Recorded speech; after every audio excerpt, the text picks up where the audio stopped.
Ito, nakita na ba nyo ito? May hugot dyan si Sharon Cuneta. At may pitik sa mga Duterte. Nagsalita po si Sharon Cuneta sa rally dahil kandidato yung kanyang asawa. Ito yung kanyang sinasabi. Sharon Cuneta, wala po siyang nagawang masama. Wala pong nagawang pagnanakaw si Kiko. Ayan. Palagay niyo po ba? Maraming nagsisisi na hindi si Kiko ang binotong Vice President. Wow! Kayo pong mga magulang, masakit po ba na hindi si Kiko ang Vice Presidente? Ayan po yung sinasabi. Wala po siyang nagawang masama at pagnanakaw. Nakuha niyo kung anong ibig sabihin? Nakuha niyo kung anong ibig sabihin na sinasabi ni Sharon Cuneta? Hindi biro yun, Hindi biro po yung kanya sinasabing yan. Hindi biro yan. Yan po ay isang pagpapatunay na ano tawag dito? Isang pagpapatunay na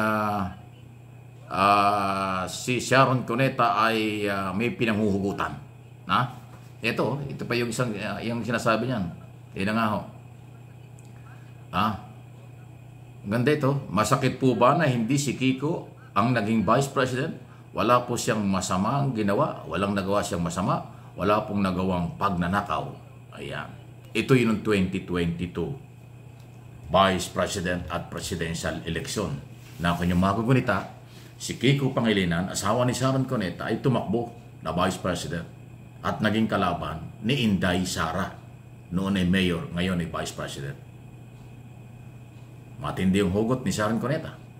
Tinatanong kayo, mga butante at mga magulang, di ba kayo nagsisi na hindi si Kiko ang inyong ibinotong Vice Presidente, Vice President?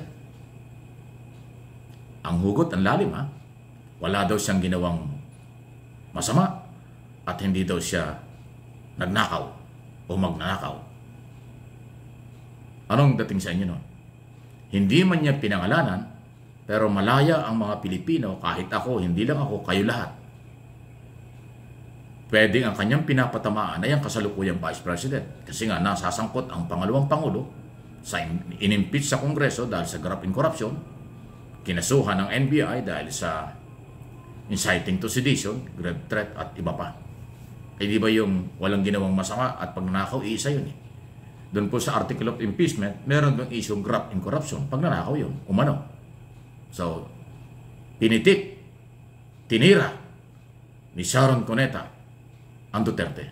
Hindi man niya pinangalanan, pero yung kanyang sinabi, malalim at meron tinamaan at may tatamaan. Okay? Yan po yung aking opinion at analysis niya sa sinasabi ni Miss Sharon Cuneta, asawa ni Kiko Pangilinan.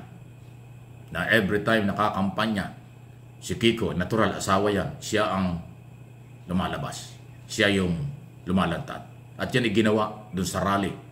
Ayaw ko nang pakita dahil kasi copyright na yan. Rally nila.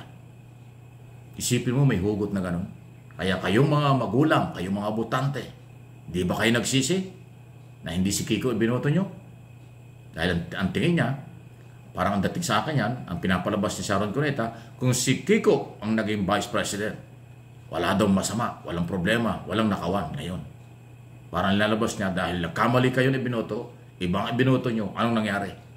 Ayan, may masamang ginagawa at merong di umano'y pagnanakaw. Ganon? Yan ang dating.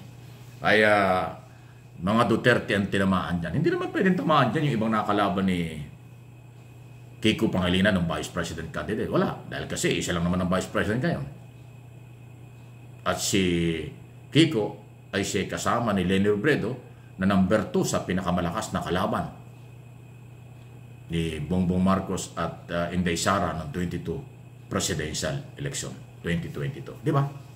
Yung ibang kandidato dyan, hindi naman ganun kalakas. Si Kiko talaga yung kasama ni Leni, na nahatak ni Leni. Pero ito, yung hugot ni Sharon Cuneta, may tama ka. May tama kayo. At kung sinong tinamaan, alam na natin yon. Alam mo na. Kayo, alam nyo kung sino? Nagsasalita na po ngayon ng mga artista, di ba? Kung nyo napapansin. Kita niyo si Vice Ganda noong isang araw, pinitik niya si Jimmy Bundok, yung kandidato rin ng mga Duterte. Dahil dun sa issue na parang pabor siya dun sa maibalik ang ABS-CBN, pero yung pala nung panahon ni Duterte, dahil maka Duterte siya, ay pabor naman siya masara ang ABS-CBN. O, di ba? Naging viral din yun. Tinalaki natin dito. So, itong mga artista na identify na malalapit sa mga piklawan-dilawan or ngayon ay sumusuporta na rin sa Marcos administration, sumusuporta na rin sa ating pamahalaan, kitang-kita mo na yung galaw. Mga Duterte ang tinatamaan sa kanilang mga pasaring, ayan, parinig, mga speeches, mga sundot, mga hugot. Ang mga artista ay ang tinitira nila ay ang Duterte camp, hindi ang Marcos administration. Iyan ang aking observation at opinion sa nangyayari. Makinig kayo sa mga artistang ngayon ay hindi politiko. Ang kanilang mga topic at mga biro'y totoo na mga pahayag, ang tinatamaan ay kampo ng mga Duterte at kanyang kandidato. Hindi ang administration candidate, hindi kung sino. Kasi ang Piklawan-Dilawan, Liberal Party, kahit sila ang lehitimong opposition base sa record ng COMELEC, hindi sila namimersonal, hindi sila nagmumura. Sa halip, tinutulungan nila ang gobyernong ito, especially sa issue ng seguridad, ekonomiya, at sa West Philippine Sea. Sino ba yung maingay?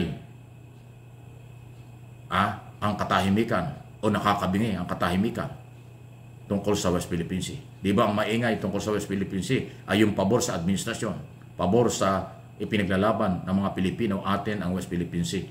Di ba? Yung kakabingi ang katahimikan, sino ba yun? Alam na natin yun. Ang Piklawan-Dilawan, hindi sila tahimik yan. Maingay nga sila. Kanilang pinaglalaban at sinusuportahan ang ating administrasyon para panindigan laban sa China sa West Philippine Sea. Exclusive economic zone. So, ayan So, Vice Ganda, Sharon Cuneta, at iba pang mga artistang identify sa Liberal Party ang kailang mga pamilya at kaibigan. Iba ang mga hugot kayo. Mga Duterte, tinatamaan kayo. Please like and share. Pakishare nyo itong video ito. Yung hugot at sinabi ni Sharon Cuneta, may lata yan, may dating yan. Tandaan nyo, dahil Sharon Cuneta yan, kilala yan sa buong mundo. Di ba? Na siyang humaharap sa publiko tuwing eleksyon dahil sinusuportahan niya yung kanyang asawang si Kiko Pangilinan dahil kandidato rin. So, ayan po ang galaw. Pabor ba kayo o hindi? Tama ba yung sinabi ni Sharon Cuneta? Pwede kayong makapag-like at share. Comment.